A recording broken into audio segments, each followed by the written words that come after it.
Assalamualaikum warahmatullahi wabarakatuh.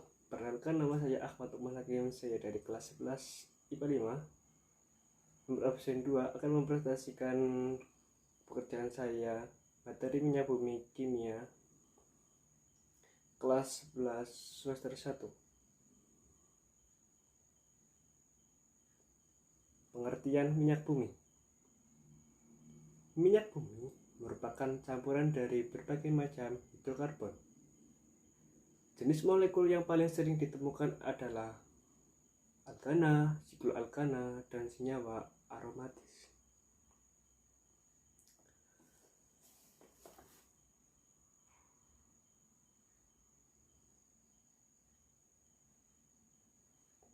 Senyawa alkana adalah senyawa yang rantai lurus dan berikatan tunggal. Sedangkan sikloalkana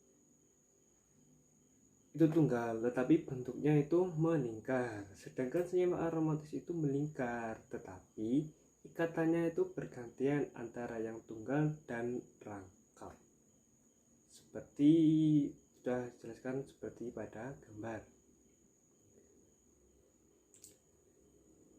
Selanjutnya yaitu proses terbentuknya minyak bumi.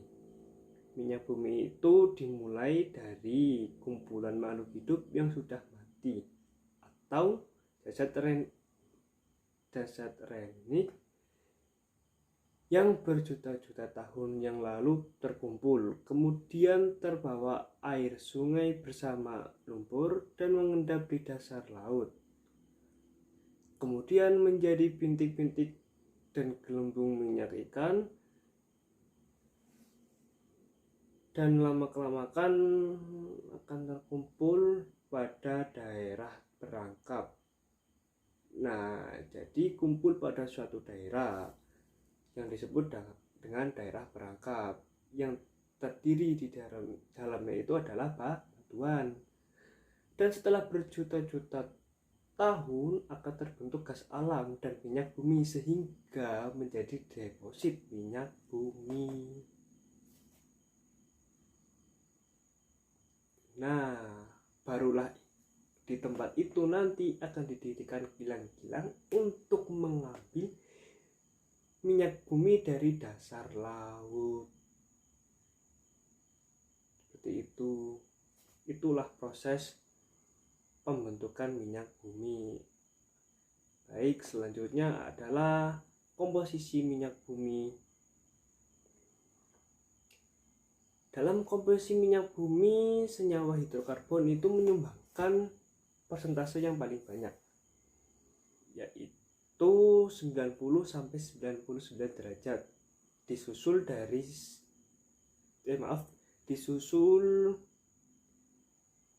ada senyawa belerang, yaitu yang memiliki 0,1-7%.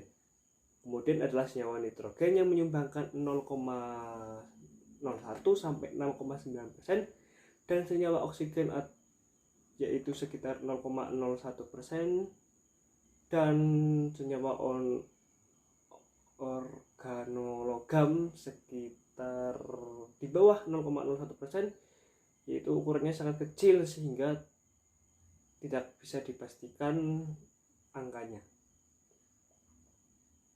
Dan selanjutnya adalah pengolahan minyak bumi.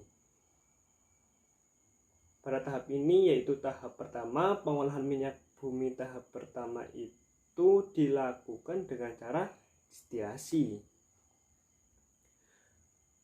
Nah, pengolahan minyak bumi tahap pertama dilakukan dengan cara distilasi bertingkat sehingga didapatkanlah berbagai macam.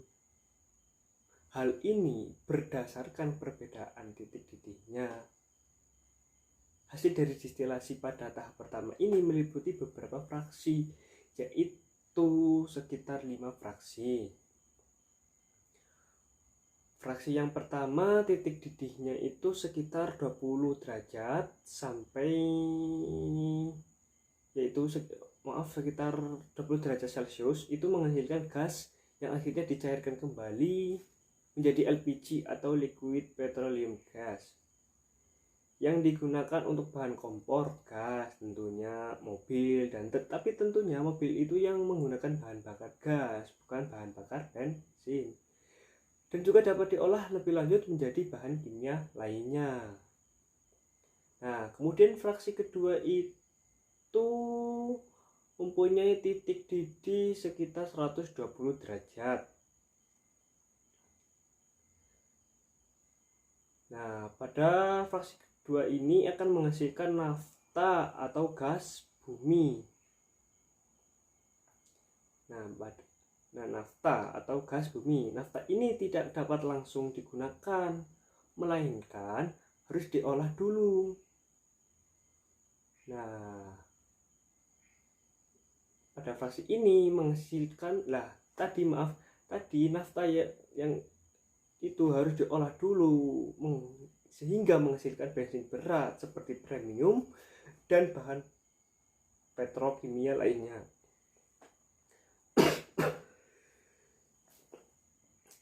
Kemudian fraksi ketiga atau fraksi tengah, yaitu sekitar 200 derajat Celcius. Pada fraksi ini akan menghasilkan kerosin atau minyak tanah dan bahan bakar pesawat jet, atau yang kita kenal tentunya yaitu aftur. Kemudian fraksi keempat pada ini sekitar titik didihnya sekitar 300 derajat. Ini menghasilkan solar yang sering digunakan atau digunakan sebagai bahan bakar mesin diesel ya. Nah, kemudian fraksi kelima yaitu pada suhu 400 derajat Celcius, berisi hidrokarbon atau rantai pajak dan dapat diolah lebih lanjut pada tahap kedua menjadi berbagai senyawa karbon lain, dan sisanya itu bisa jadikan sebagai aspal ataupun lilin. Nah, lebih cocoknya lagi itu kalau yang fraksi kelima itu ke residu. Nah, yaitu residu. Baik, selanjutnya masih pengolahan minyak bumi, yaitu tahap kedua. Tahap kedua pada fraksi pertama yaitu perengkahan atau cracking. Nah, cracking itu adalah proses penguraian atau pemecahan molekul senyawa hidrokarbon berukuran besar menjadi molekul senyawa hidrokarbon berukuran lebih kecil. Nah, contohnya itu seperti pemecahan rantai,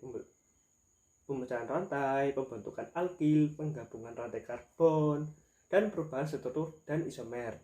Nah, tujuan cracking itu sendiri adalah meningkatkan kualitas fraksi minyak bumi itu sendiri gitu loh. Jadi tujuannya dari cracking ini adalah meningkatkan kualitas dari minyak bumi itu sendiri. Contohnya yaitu pada minyak solar atau minyak tanah menjadi bensin. Kan solar itu misalnya solarnya itu harganya tuh lebih murah. Nah, pada tahap ini dinaikkan menjadi bensin sehingga harganya itu lebih mahal sedikit, misal itu. Selanjutnya yaitu fraksi kedua yaitu proses ekstraksi. Proses ekstraksi yaitu pembersihan produk dengan menggunakan pelarut sehingga hasil yang dihasilkan itu lebih banyak dan mutunya atau kualitasnya itu lebih baik. Nah, hasil dari proses ekstraksi itu yaitu bahan baku avgas atau aviaton gasolin. Bisa dipahami ya. Baik, selanjutnya yaitu fraksi nomor 3 yaitu proses kristalisasi. Proses kristalisasi atau proses pemisahan produk-produk melalui perbedaan titik didihnya, misal dari permurnian solar melalui proses pendindingan penekanan dari penyaringan, maka akan diperoleh produk sampingan lilin dan juga petrokimia. Nah, untuk fraksi nomor 4 yaitu pembersihan dan kontaminasi atau treating. Nah, tentunya pada tahap pertama dan tahap kedua itu kan sering terjadi kontaminasi atau pengotoran. Nah, kotoran itu harus segera dibersihkan. Nah, kotoran itu harus dibersihkan dengan cara apa? Nah, pada tahap pembersihan dan kontaminasi ini atau treating itu diberi senyawa NaOH atau soda kaustik atau tanah liat atau hidrogenisasi seperti itu. Nah, selanjutnya masih pengolahan minyak bumi. Seperti terlihat pada gambar, yaitu minyak mentah. Minyak mentah itu dipanaskan hingga beratus-ratus derajat Celcius. Kemudian masuk ke dalam tabung destilasi. Nah, ini ruang destilasi ya, yang akan memisah sesuai dengan titik didihnya sendiri-sendiri gitu loh. Ini minyak mentah kan dipanaskan, kan kemudian ini di sini akan misah sesuai dengan titik didihnya ya, kurang dari sama dengan 20 derajat Celcius dengan jumlah atom C1 sampai C4 akan menghasilkan bahan bakar gas atau LPG seperti yang dikatakan di awal tadi tuh. Nah, sekitar 20 sampai 60 derajat Celcius dengan jumlah atom C5 sampai C6 akan menghasilkan petroleum atau pelarut non polar yang biasa digunakan sebagai cairan pembersih itu. Dan sekitar 60 sampai 100 derajat Celcius itu dengan jumlah atom C-nya C6 sampai C7 akan menghasilkan hidrogen atau nafta dan juga larut nonpolar seperti yang di bawahnya tadi. Selanjutnya yaitu sekitar 40 sampai 200 derajat Celcius dengan jumlah atom C5 sampai C10 itu menghasilkan bensin sebagai bahan bakar minyak. Iya, sebagai bensin. Dan kemudian sekitar 175 sampai 325 derajat Celcius itu dengan jumlah atom C12 sampai C18 akan menghasilkan kerosin atau minyak tanah dan juga bahan bakar jet. Nah, kemudian di suhu 250 derajat, sekitar 250 derajatan itu dengan atom C-nya itu sekitar C12 ke atas akan menghasilkan minyak dan solar.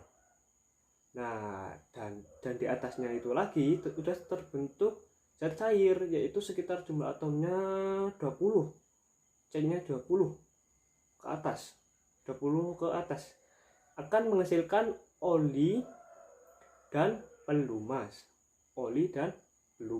Ini oli dan pelumas ya. Dan di atasnya zat cair itu ada zat padat dengan jumlah atom C-nya itu sama 20 ke atas yang akan menghasilkan ini aspal atau lilin atau residu. Nah, ini baik. Oke, selanjutnya ada bensin. Nah, mengenai bensin itu pasti dalam dunia itu ada istilah knocking. Nah, knocking apa sih? Oke, jadi ketukan atau knocking itu adalah suatu fenomena yang bisa terjadi ketika kita melakukan pembakaran suatu bahan bakar di mesin. Nah, di mesin kendaraan yang menggunakan bensin sebagai bahan bakar. Ada risiko terjadinya yang namanya ketukan atau knocking. Ketukan atau knocking itu adalah suatu bunyi ledakan yang terjadi ketika pembakarannya itu terjadi terlalu awal alias tidak pada waktu yang seharusnya, seperti gambar di ini. Artinya kita membakar si bensin tersebut di mesin kendaraan